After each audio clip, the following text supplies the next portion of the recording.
لیسوا سواء۔ استاد محترم مولانا لطف اللہ صاحب رحمۃ اللہ علیہ،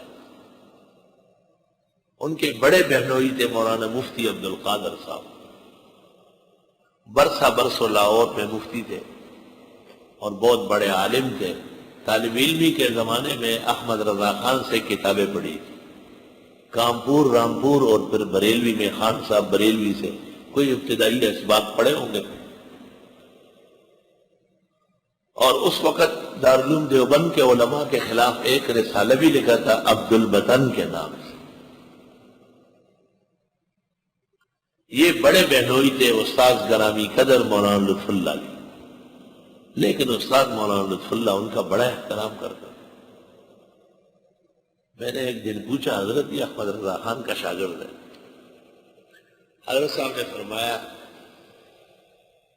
جب میں نے تمام کتابیں مکمل کی، اس زمانے میں لوگ ہر جگہ دورہ نہیں پڑھتے تھے، کسی خاص جگہ میں جا کے حدیث پڑھتے تھے۔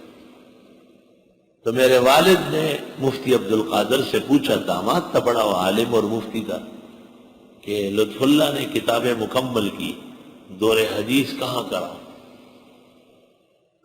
کہ میں بہت خفا ہو گیا کہ میرے اساتذہ سب علماء دیوبند ہیں اور یہ تو احمد رضا کا شاگرد ہے، اس سے ابا جان پوچھ رہے ہیں خواہ وہاں۔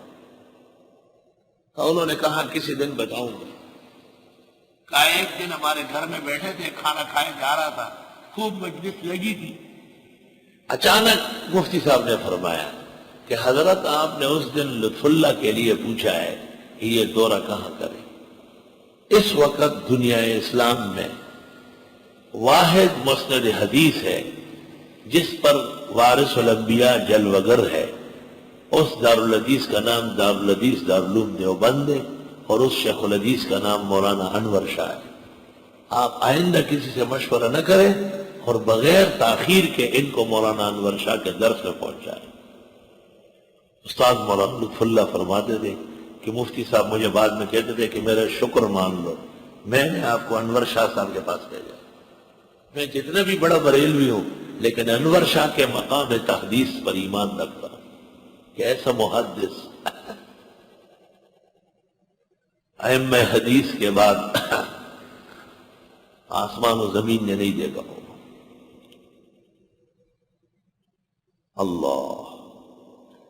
استاد مولانا لطف اللہ صاحب کے والد فتح پوری دہلی میں برسا برسوں شیخ الحدیث رہے اور مولانا عبدالحق حقانی نے اپنی تفسیر حقانی میں بھی اور عقائد اسلام میں بھی ان کا ذکر کیا ہے کہ بار محدثین میں سے تھے دہلی کے۔